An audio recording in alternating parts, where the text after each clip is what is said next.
스포츠 하는 사람은 무식하다가 아니라 이 틀을 좀 바꿔줘야 될 것 같아요. 반갑습니다. 선 넘는 장보스입니다. 오늘은 스포츠 산업 분야에 대해서 한번 알아보도록 하겠습니다. 오늘 역시 저하고 같이 이야기를 이끌어 나가실 남서울대학교 임용택 교수님 모셨습니다. 네, 안녕하십니까. 네. 지난 시간에 이제 우리 고연전 연고전에 대해서 한번 이야기를 해봤고요. 오늘은 스포츠 산업에 대해서 전반적인 뭐 좀 이야기를 좀 한번 해볼까 합니다. 이 사람들이 여가 시간이 많아지면서 스포츠에 대한 관심들도 높아지고 이 산업들이 어떻게 전개가 되고 있는지 진행되고 있는지 잘 모르는 것 같아서 궁금한 점 몇 가지 정도를 저희가 교수님께서 답을 주시면. 체육학이라는 학문 자체가 상당히 좀 많은 영역이 있습니다. 크게는 어떻게 보면 인문과 자연 쪽으로 학문 자체로 보면 나눌 수가 있는데, 이 동영상을 유튜브를 통해서 보시게 될 분들 중에 체육을 관련된 분들이 또 있을 수 있고 제가 또 아는 분들이 있을 수 있는데, 저 같은 경우는 전공은 이제 자연과학 쪽을 전공을 했습니다. 그런데 우리 또 장보스님이 저한테 과제를 주게 스포츠 산업에 대해서 좀 얘기를 해달라. 또 그렇다고 또 체육인의 한 사람으로서 일반인들에게 학생들이 될 수도 있고요. 그런 사람들에게 스포츠 산업에 대해서 얘기한다는데 내가 또 너무 아니다, 내 영역이 아니다 이렇게 하기는 좀 그래서 나름대로 좀 공부를 했습니다. 물론 제가 알고 있는 중간중간에 제가 알고 있는 부분들도 있지만 구체적인 수치나 이런 것들은 결국은 백그라운드를 가지고 백데이터를 가지고 공부를 해야 되는 부분이기 때문에 자료들을 근거로 여러분들께 말씀해드리면서 옛날부터 어르신들이 저 운동하는 놈 그냥 단순 무식한 걸로만 알고 있어요. 근데 지금 우리 교수님이 전공한 자연계 쪽은 어마어마한 산법이 또 들어가야 되고 연구가 엄청나게 또 들어가야 되는 또 쪽이고 실험 같은 게 많이 들어가시는 쪽이잖아요. 스포츠 하는 사람은 무식하다가 아니라 이 틀을 좀 바꿔줘야 될 것 같아요. 지금 절대 체육관 사람들이 뭐 몸만 뭐 이렇게 하고 무식하고 절대 아닙니다. 대한민국의 스포츠 산업 관련 1년 예산이 어느 정도가 될까요? 스포츠 산업이란 말이 워낙 광범위하기 때문에 각 기업체라든가 그런 데까지 포함한다면 엄청나겠죠. 하지만 예산이라고 따지면 결국은 예산은 이제 정부잖아요. 우리나라 국가적으로 얼마의 돈을 소요를 하느냐인데, 제가 좀 자료를 찾아봤더니 2021년 올해 문화체육관광부의 순수 예산이 2조 8,779억 원이라고 합니다. 우리가 조 단위 되면 돈이 얼마 되는지 모르잖아요. 그래서 이제 그거보다는 비율인데, 그럼 이게 많은 거냐 적은 거냐를 따져봤어요. 그랬더니 우리나라 전체적인 예산이 약 558조 원 정도 된다고 하고요. 거기서 문화체육관광부 예산 중에서, 문화체육은 문화체육이잖아요. 그래서 순수 체육 예산만을 한번 계산해 봤더니 아까 말씀드린 2조 8,779억 원인데 이게 전체 예산의 약 0.315%라고 합니다. 그럼 이게 또 0.315는 뭐냐? 유럽연합 EU의 EU 국가들의 평균 예산율이 약 0.7%라고 그래요. 그러니까 우리나라는 0.315%니까 반도 안 되는 거죠.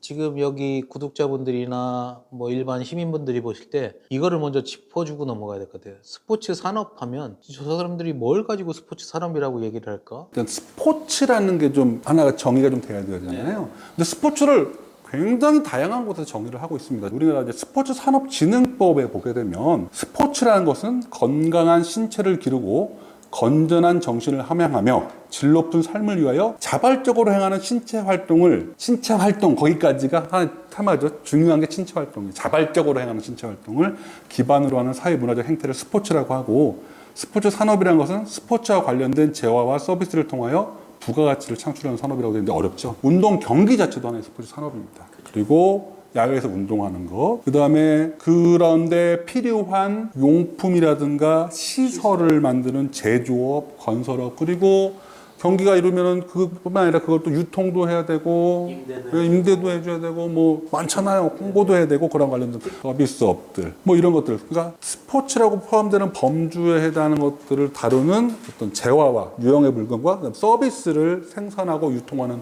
모든 산업을 스포츠 산업이라고 하는데, 또 다른 정의들에 보면 점점 확대가 되고 있어요. 어떻게 보면 좀 지나잖아요. 그러면은 PC방도 스포츠 산업의 하나가 될 수 있어요.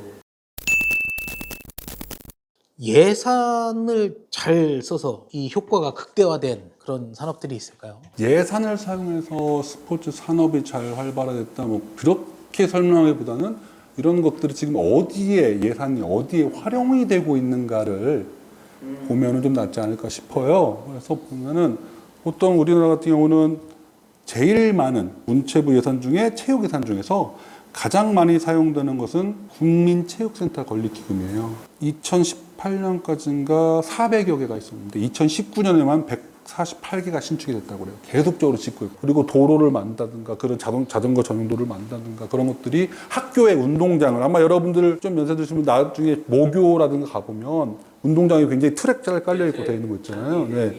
그런 것들에 이제 아무래도 시설 쪽에 체육이라는 건 스포츠라는 건 시설이 필요하기 때문에 그런 쪽이 가장 많은 돈이 사용이 되고 있고 그 다음에는 이제 취약계층을 위해서 그분들이 스포츠라는 문화를 누릴 수 있게끔 거기에 지원을 해주는 거죠.